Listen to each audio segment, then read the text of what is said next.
안녕하세요, 메이슨입니다. 이번 영상에서는 반복된 다이어트에 지치고 살 빼기와 체중 감량에 스트레스 받는 분들에게 도움이 될 수 있는 팁을 말해보려고 합니다. 주제는 쉽게 살을 빼고 건강하고 날씬한 몸을 유지할 수 있는 단 한 가지 실천법입니다. 근데 이 한 가지를 보조하는 5가지 조건들이 합쳐졌을 때 효력을 발휘할 수 있습니다. 그 첫 번째, 먼저 내 몸 상태를 알자. 살을 빼려면 살이 찌게 된 원인을 먼저 파악하는 것이 도움이 될 수 있습니다. 그래서 저는 바쁘더라도 꼭 시간을 내서 정기적으로 건강검진을 받아보시라고 권유드리는데요. 그리고 식이 조절을 시작하면서 뭘 먹어야 좋을지 도저히 모르겠다 하시는 분들은 지연성 알러지 검사를 추천드리고요. 살이 찌면서 심상치 않은 증상들이 느껴지셨던 분들은 호르몬 검사를 추가해 보시는 걸 추천드립니다.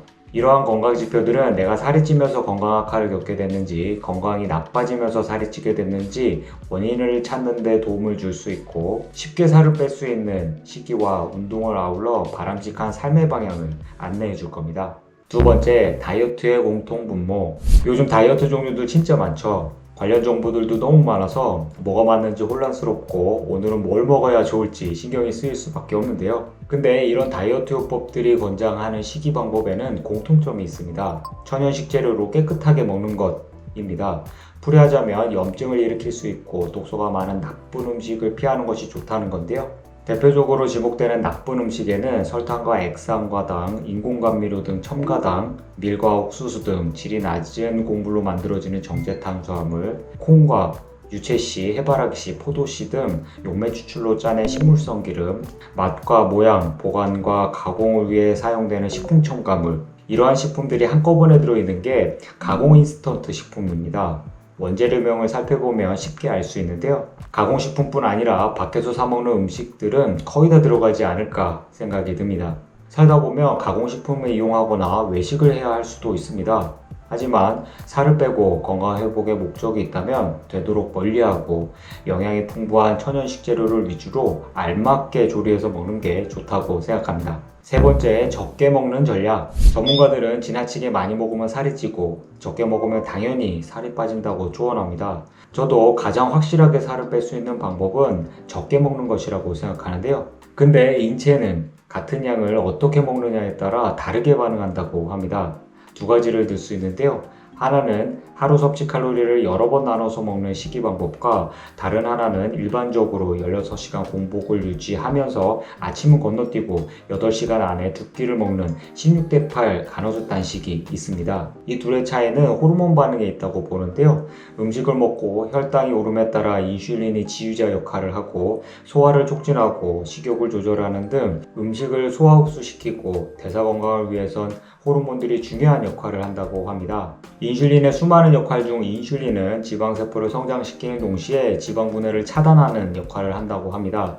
하루 섭취 칼로리를 여러 번 나눠서 먹으면 혈당과 인슐린 수치가 높게 유지되는 시간이 길어집니다. 그러니까 먹는 양을 줄여서 적게 먹어도 살이 안 빠지는 여러 가지 이유 중에서 지방 분해를 차단하는 인슐린의 역할이 우선순위에 있다고 볼 수 있습니다. 반면에 수면 시간을 포함해서 16시간 공복을 유지하고 8시간 안에 2끼로 나눠서 먹는 16대8 간헐적 단식은 혈당과 인슐린 수치가 안정되는 시간이 보다 길어집니다. 따라서 먹는 시간에 혈당과 인슐린 수치를 급격히 올리지 않는 양질의 음식을 위주로 식사를 한다면 활동하는 낮 시간에도 혈당과 인슐린 수치를 안정적으로 유지할 수 있고 자는 동안 체중 감량과 체지방 연소를 아울러 자가 포식, 염증 치유, 독소 배출 등 건강 이점을 더 많이 얻을 수 있다고 합니다. 이처럼 같은 양을 먹더라도 먹는 방법에 따라 몸의 반응은 분명하게 다를 수 있기 때문에 식이 조절을 할 때는 이러한 인체작용을 이해하고 적게 먹는 전략을 세우는 것이 보다 효과적이라고 생각합니다. 네 번째, 더 나은 선택.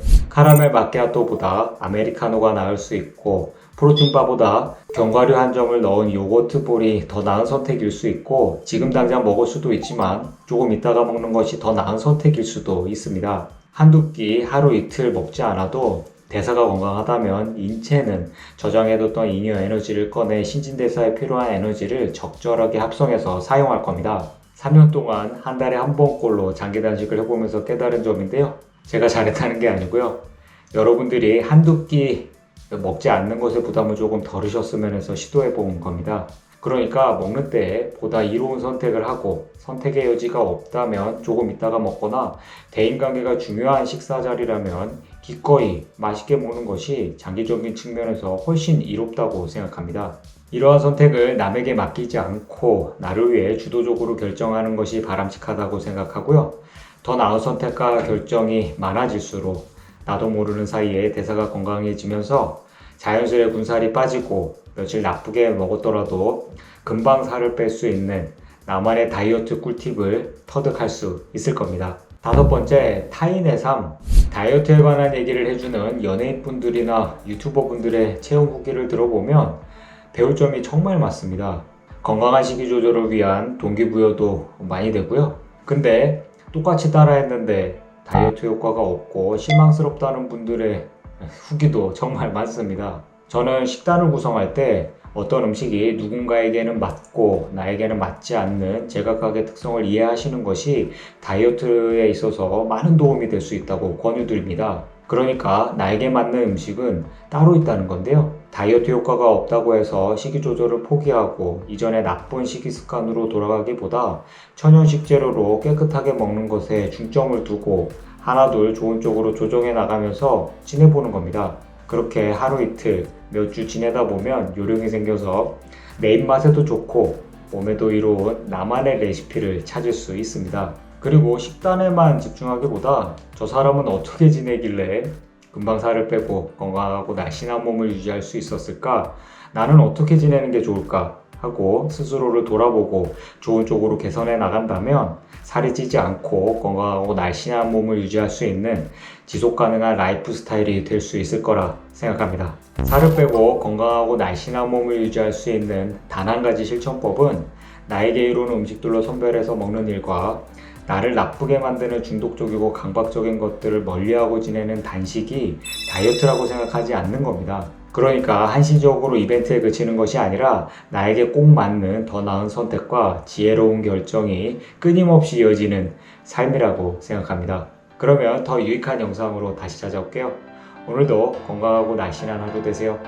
시청해주셔서 감사합니다.